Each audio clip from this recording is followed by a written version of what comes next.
24 दिन के बाद बिलाखिर भारत ने ये इतराफ़ कर लिया कि 6 और 7 मई की दरमियानी शब जब भारत ने पाकिस्तान के ऊपर मिसाइल दागे तो पाकिस्तान ने उसके जवाब में कम अज़ कम भारत के 6 लड़ाका तैयारे मार गिराए। उसमें 3 फ्रेंच मेड रफाल तैयारे शामिल थे, एक मिग 29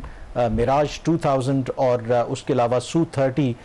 जो रशियन मेड जहाज़ है वो उसमें शामिल था। इससे पहले भारतीय हुकाम इसके हवाले से मुसलसल इनकार तो नहीं लेकिन तस्दीक करने से इनकार करते रहे, लेकिन आज इसके हवाले से भारत के जो चीफ ऑफ डिफेंस हैं यानी कि जो तीनों फोर्सेस के सरबराह हैं जनरल अनिल चौहान, उन्होंने ब्लूमबर्ग को एक इंटरव्यू में सिंगापुर में इस बात का इतराफ़ किया। उन्होंने कहा उस पर भी बात करेंगे, बट आई थिंक इम्पॉर्टेंट बात मुझे ये बात याद आ गई DGISPR की कि जब ये दोनों मुल्कों के दरमियान ऑब्वियसली जब ये जंग ऑलमोस्ट जारी थी तो लेट्स एक्सेप्ट द फैक्ट कि बहुत सी डिसइंफॉर्मेशन, मिसइंफॉर्मेशन और क्लेम्स और काउंटर क्लेम्स भी चल रहे थे।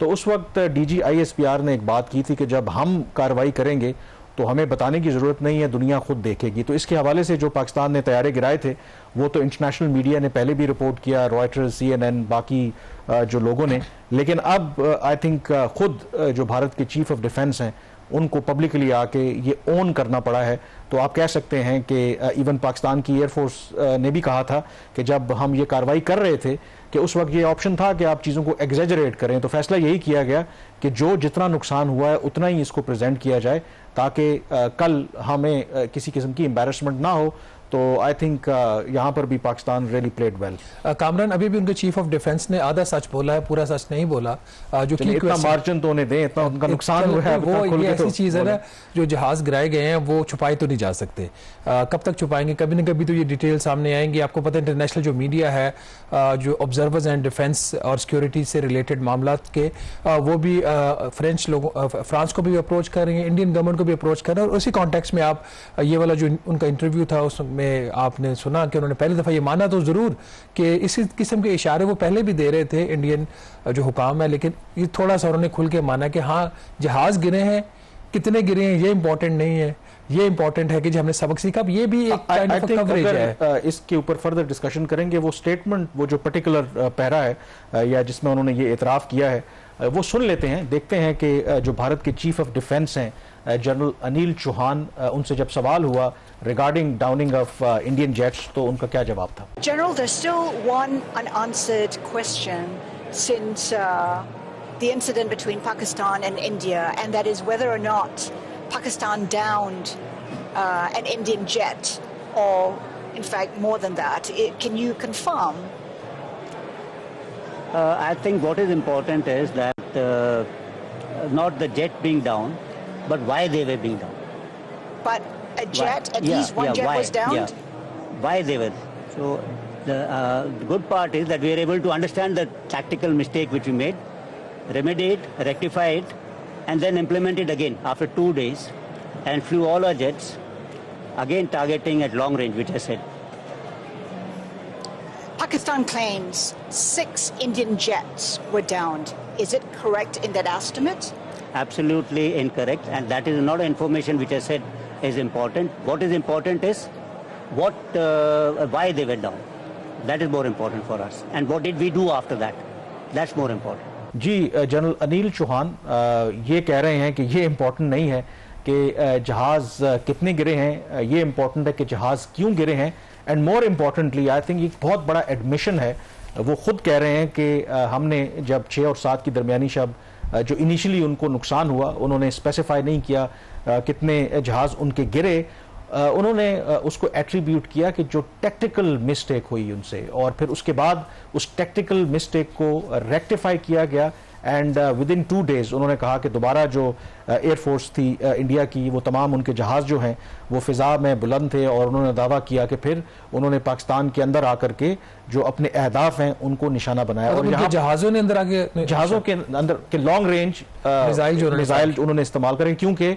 आपको पता है कि जब पाकिस्तान ने वो फाइटर जेट्स उनके गिराए और उनकी जो एयरफोर्स है और नेचुरल है वो इतनी डीमोरलाइज हुई, और कहा यही गया कि उन्होंने तो अपनी एयरफोर्स को ग्राउंड कर दिया। उसके बाद ही आपको पता है ना कि उन्होंने रिलाय किया फिर ड्रोन्स के ऊपर, ड्रोन्स भेजना शुरू कर दिए, क्योंकि ड्रोन्स तो वो सुसाइड ड्रोन्स थे, उसमें उन्होंने इन एनी केस तबाह होना होता है। तो अपनी एयरफोर्स को उन्होंने ग्राउंड कर दिया। तो यहाँ पर वो ये बताने की भी कोशिश कर रहे हैं, और मुझे लगता है कि पूरा सच वो नहीं बता रहे कि ठीक है हमसे एक टेक्टिकल गलती हुई, उसकी वजह से हमारे जहाज गिरे, लेकिन हमने फौरी तौर पर उसको आइडेंटिफाई किया, उसको रेक्टिफाई करने के बाद दोबारा से हमारे तमाम जो जहाज हैं वो विद इन 2 डेज फिजा में थे, और उन्हीं जहाज़ों का इस्तेमाल करते हुए बियॉन्ड विजुअल रेंज जो मिसाइल थे उन्होंने पाकिस्तान के अंदर जो अहदाफ थे उनको निशाना बनाया। तो कहने का मतलब यह है कि वो डिस्पेल कर रहे हैं कि उसके बाद उनकी जो एयरफोर्स है वो क्रिपल हो गई है। यहाँ पर आई थिंक जो इंपॉर्टेंट पॉइंट है कि उनके चीफ ऑफ डिफेंस की तरफ से एडमिट करना कि उनकी तरफ से एक टेक्टिकल मिस्टेक हुई है, तो भारत के अंदर भी ये डिबेट हो रही है। ये बहुत बड़ा एडमिशन है, क्योंकि 22 अप्रैल के बाद जो उनकी गवर्नमेंट है वो तो कह रही थी कि हमने कार्रवाई करनी है और उसकी पूरी तैयारी थी। ऐसा तो नहीं है कि अचानक से इस केस के अंदर भारत एग्रेसर था, तो इसका मतलब है कि आपकी तैयारी पूरी नहीं थी, कि आप कार्रवाई आपने की, एक्शन आपने इनिशिएट किया, और आपसे टेक्निकल मिस्टेक हो गई। आपसे टेक्निकल मिस्टेक से यहाँ पे उनकी मुराद ये तो नहीं है जो PL-15 जो चाइनीज जो मिसाइल थे जिन्होंने हिट किया इनके जहाज़ों को, उसकी रेंज का इनको पता नहीं था, या इनको ये नहीं पता था कि ये जो मिसाइल है ये पाकिस्तान की पोजीशन में और पाकिस्तान की मिसाइल यूज कर सकता। क्या इस किस्म की कोई टेक्निकल मिस्टेक की बात करें या कोई और चीज़ है जिसकी तरफ वो इशारा देखिए, उन्होंने एक्सप्लेन नहीं किया। अगर ये भी मान लेते हैं कि उनको शायद पता नहीं था कि पाकिस्तान के पास जो PL-15 जो मिसाइल है बियॉन्ड विजुअल रेंज उसकी क्या रेंज है, और पाकिस्तान के पास इस तरह की जो सलाहियत है, अगर मान लें कि ये उनकी टेक्निकल मिस्टेक थी तो ये भी बहुत बड़ा ब्लंडर है। इसका मतलब है कि आपको अपनी एडवर्सरी की ताकत का अंदाज़ा ही नहीं है, और ताकत का अंदाज़ा ना होने के बावजूद आप चले हैं उनके अंदर, उनके घर मिसाइल वहां पर फेंकने, और आपको पता नहीं कि आपका जो एडवर्सरी है उसके पास कितनी ताकत, आपको वहां से हिट करेगा, आपको पता नहीं लगेगा। मुझे ये लगता है वैसे Kamran on a lighter note check करेंगे ये चीफ ऑफ डिफेंस जो है वो प्राइम मिनिस्टर मोदी के खिलाफ कोई साजिश तो नहीं कर रहे। आजकल वहां पे इंतखाबात होने वाले हैं, और जिस मकसद के लिए उन्होंने ये जंग शुरू की थी जिसमें उनको नाकामी हुई, यहाँ पे वो उसमें उनके इंतखाबात में आगे भी जाके बात करते हैं, जो उन्होंने रीजनेबल बातें भी की हैं, लेट्स एक्सेप्ट द फैक्ट। लेकिन यहाँ पर जो टेक्निकल मिस्टेक की आप बात कर रहे हैं ना, मुझे लगता है कि शायद जो इंडियन एयरफोर्स थी वो कंप्लेसेंट थी। वजह उसकी ये कि उनका ये ख्याल था कि जो उन्होंने बियॉन्ड विजुअल रेंज मिसाइल का इस्तेमाल किया, राफेल सारे तैयारे वगैरह उड़ाए, कि वो आपको पता है hundreds of kilometres, in some cases वो 150 किलोमीटर्स इनसाइड देयर टेरिटरी। तो उनका ये ख्याल था कि शायद एक तो पाकिस्तान के पास सलाहियत नहीं है, और अगर सलाहियत है भी तो वो हम उनकी रेंज से बहुत दूर हैं, वो हमें हिट नहीं कर सकते। दूसरा, जो हम पहले भी बात कर चुके हैं कि पाकिस्तान ने जो अपनी एयरफोर्स को मॉडर्नाइज किया, जो मल्टी डोमेन ऑपरेशन की आप बात करते हैं, सिर्फ पायलट और जहाज के ऊपर आप इन्हिसार नहीं कर रहे, आपने एक पूरा नेटवर्क, एक पूरा एक सिस्टम बनाया है जिसमें साइबर स्पेस है, जिसमें आपकी जो रेडार्स हैं, जिसमें आपका ग्राउंड फोर्सेस हैं, बहुत से ऐसे जो आपके नेटवर्क्स हैं उनको आपने इंटीग्रेट किया है, तो पूरी विजिबिलिटी आपके पास होती है। और उस विजिबिलिटी की वजह से जैसे ही जो भारत के जहाज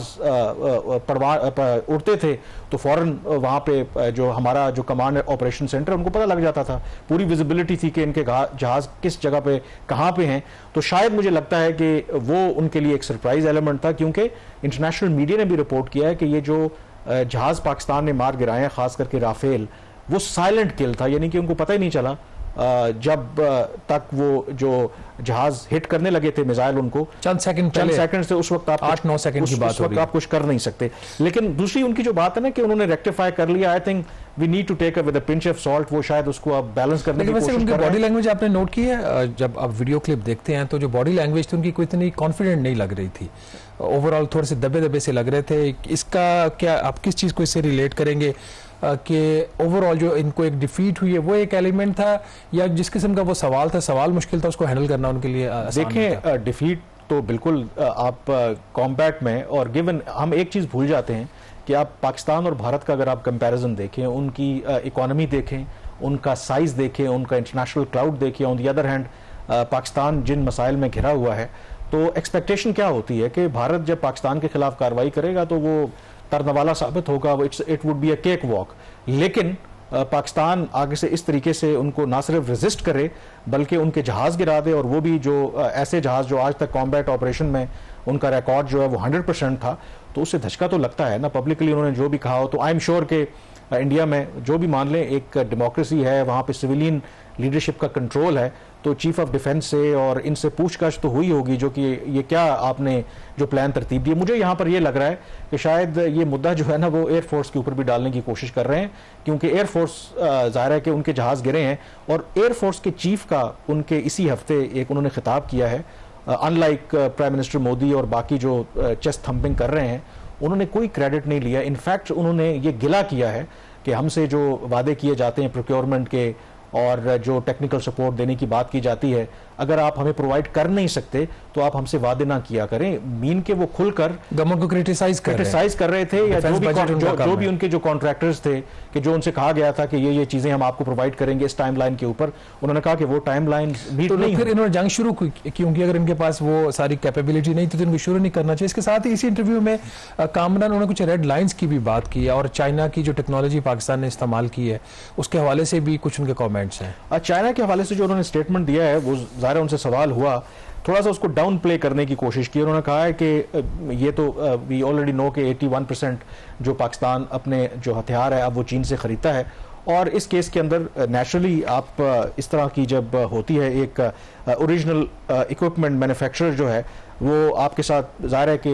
रिपेयर के लिए बाकी जो लुक आफ्टर करना होता है उसके लिए आपसे कांटेक्ट में रहता है, लेकिन उनका ये कहना था कि बहुत विजिबल वो कहते हैं जी कोई सपोर्ट नहीं थी। उनसे सवाल हुआ कि चाइना ने अपने सैटेलाइट के जरिए के पाकिस्तान की हेल्प की, उन्होंने कहा कि वो तो इमेजरी जो है आप अदरवाइज भी उसको एक्सेस कर सकते हैं। वो डिलिबरेटली मेरे ख्याल में चाइना को नाराज़ भी नहीं करना चाहते, क्योंकि चाइना को इन्वॉल्व करने का मकसद ये है कि फिर उनके लिए एक बड़ा और थ्रेट है। लेकिन उसमें जो मेरे ख्याल में इंपॉर्टेंट बात है कि जिसमें जो खदशा था, आज भी प्रेसिडेंट ट्रंप ने कहा कि जी उन्होंने दोनों मुल्कों के दरमियान न्यूक्लियर जो जंग है उससे होने को बचाया है, तो इस बारे में भी उनसे सवाल हुआ तो उन्होंने बड़ी एक दिलचस्प बात की है। उन्होंने कहा कि जो लोग यूनिफॉर्म में होते हैं बनिस्बत वो लोग जो यूनिफॉर्म में नहीं हैं उनसे ज़्यादा वो रैशनल होते हैं, क्योंकि उनको जंग के जो कॉन्सिक्वेंसेस हैं उनका पता होता है, उनके नताइज का उनको अच्छी तरीके से पता होता है। और उन्होंने ये कहा कि जो ऑपरेशन सो कॉल्ड सिंदूर जब लॉन्च किया गया तो हर कदम के ऊपर इस बात को सामने रखा गया, और उन्होंने ये भी कहा कि दूसरी तरफ से भी इसी तरह की रैशनैलिटी का मुजाहरा किया गया। उनसे सवाल हुआ कि क्या पाकिस्तान जो कोई न्यूक्लियर वेपन्स इस्तेमाल कर सकता था, तो उनका ये कहना था कि जब दोनों मुल्कों ने जो कन्वेंशनल वॉर लड़ी गई है यहाँ पर रैशनैलिटी दिखाई है, तो मैं ये क्यों कहूँ कि जो दूसरी साइड है वो इररैशनल होगी। तो इन अदर वर्ड्स अनलाइक जो उनका पॉलिटिकल नैरेटिव है, जो पॉलिटिकल क़यादत है जी पाकिस्तान के जो क़यादत को जो मिलिट्री लीडरशिप है उनके बारे में आज पता ना आप कह रहे हैं कि ये बड़ी इंतहा पसंद सोच रखने वाले हैं और ये कुछ भी कर सकते हैं, लेकिन जो उनके चीफ ऑफ डिफेंस हैं वो शायद कह रहे हैं कि पाकिस्तान की जो मिलिट्री क़यादत है जहाँ पे फैसला करने वाले हैं वो इतने इररैशनल नहीं है। और ये मेरे ख्याल में इम्पॉर्टेंट उनकी एक असेसमेंट है। एंड मोर इम्पॉर्टेंटली उन्होंने ये भी एक खदशे का जो मेरे ख्याल में ये मुस्तकबिल में पाकिस्तान के लिए भी अलार्मिंग है। उन्होंने कहा है कि under the threshold of ये जो न्यूक्लियर जो ओवरहैंग है उसमें अभी भी गुंजाइश मौजूद है कि रिवायती जंग जो है दोनों मुल्कों के दरमियान वो लड़ी जा सकती है। तो इसका मतलब है कि ये मुस्तकबिल में, और उन्होंने कहा है कि ये एक न्यू नॉर्मल है, तो ये इसके लिए भी अब पाकिस्तान को प्रिपेयर रहना होगा कि भारत के यही वजह है ना कि इस साल का जो डिफेंस बजट है उसके ऊपर पाकिस्तान कंप्रोमाइज करने के लिए तैयार नहीं है। और ये बात पाकिस्तान ने बता दी IMF को कि हमारी जो डिफेंस नीड्स हमने मीट करी, और गालिबन IMF को इसके ऊपर इस तरह किस्म का कोई इतराज़ ना होता है ना होना चाहिए। उनका जो ओवरऑल जो कंसर्न होता है कि आपके जो अहदाफ हैं प्रोग्राम के वो मीट होते रहें, और एक डिफेंस एक्सपेंस है, एमरजेंसी है, कंटेंजेंसी है, तो ये भी मीट होगा। ये और मेरा ख्याल है कि हमारी जो अभी बजट आगे बन रहे हैं, इवन कि हमारे जो डिफेंस प्लान्स भी बन रहे हैं वो अब 2, 4, 6 माह की बात नहीं हो रही, मीडियम टर्म की हर चीज़ की तैयारी हो रही है पाकिस्तान की तरफ से। और उसके आई थिंक दोनों मुल्कों के लिए कॉन्सिक्वेंसेज यही होंगे कि जब आप दिफा के ऊपर ज़्यादा खर्च करते हैं तो लेट्स एक्सेप्ट द फैक्ट दोनों मुल्कों में आज भी गुर्बत है, सेहत के मसाइल हैं, और फिर अगर हम ज़्यादा अपनी दिफाई ज़रूरियात के ऊपर खर्च करेंगे तो कहीं ना कहीं आपको कॉम्प्रोमाइज़ करना पड़ेगा। एक तरफ तो ये एडमिशन बेशक आया भारत के चीफ ऑफ जो उनके डिफेंस हैं, दूसरी तरफ जो हम जिक्र कर रहे हैं कि पाकिस्तान को अब भारत की तरफ से कई महाजों के ऊपर चैलेंज का सामना है। जो प्रॉक्सी वॉर जैसे हम कहते थे, बलूचिस्तान में जो इंसर्जेंसी है या दहशतगर्दी है या दहशतगर्द ग्रोह हैं, उनको सपोर्ट भारत माजी में भी करता रहा है, उसमें भी एक इंटेंसिटी आपको नज़र आ रही है। और कल का जो अफसोसनाक वाक़या है, सोराब जो बलूचिस्तान का एक शहर है, वहाँ पर कोई 60 दहशतगर्दों ने शहर के ऊपर हल्ला बोला, जो सरकारी इमारतें थी उनको नजर आतिश किया, बैंक्स को वहाँ पर उन्होंने लूटा, और वहाँ के जो एक एडिशनल कमिश्नर थे उनको उन्होंने शहीद किया। और वीडियोस तो हम आपको दिखा नहीं सकते, जो मैंने उनकी एक वीडियो देखी है उसमें उनको बहुत बुरे तरीके से तशद्दुद किया गया है। और ये जो एडिशनल कमिश्नर थे ये बलोच ही थे और लम्स यूनिवर्सिटी से फारुग तहसील थे, मुकाबले का इम्तिहान पास करके वो यहाँ तक पहुँचे थे। तो लगता ये है कि ये जो दहशत गर्द हैं उन बलोच नेशनल्स को कि जो पाकिस्तान के ऊपर यकीन रखते हैं, जो पाकिस्तान में रहते हुए वो इस जगह पे पहुंचे, तो उनको ये पढ़े लिखे लोगों को भी ये पैगाम देने की कोशिश कर रहे हैं कि अगर आप रियासत पाकिस्तान के साथ जाएंगे तो हम आपका ये हाल करेंगे। और दूसरी तरफ जो भारत है, पाकिस्तान तो अब ये खुलकर कहता है कि उन्हीं की ईमा पर हो रहा है। तो कहीं ना कहीं मुझे लगता है कि ये एक नई जो भारत की हिकमत अमली है कि बलूचिस्तान के अंदर ये जो दहशतगर्दी के वाक़यात हैं इसमें इस कदर इजाफा किया जाए ताकि पाकिस्तानी फोर्सेस जो है वहाँ पे बॉक डाउन हो जाएं और फिर बाकी जो उन्होंने ऑब्जेक्टिव पाकिस्तान के बाकी हिस्सों में अचीव करना है वहाँ पर अचीव करें। तो इसलिए मेरे ख्याल में पाकिस्तान को बड़ा सोच समझ कर एक मल्टी प्रोंग स्ट्रेटजी अपनाने की ज़रूरत है। आई थिंक जज्बात से ज़्यादा होश के साथ आगे बढ़ने की ज़रूरत है। प्राइम मिनिस्टर शहबाज शरीफ भी आज कोयटा गए हैं, कोयटा स्टाफ कॉलेज भी वहाँ गए और उसके अलावा एक जिरगे का भी इनेकाद किया गया है क्योंकि बलूचिस्तान का जो मसला है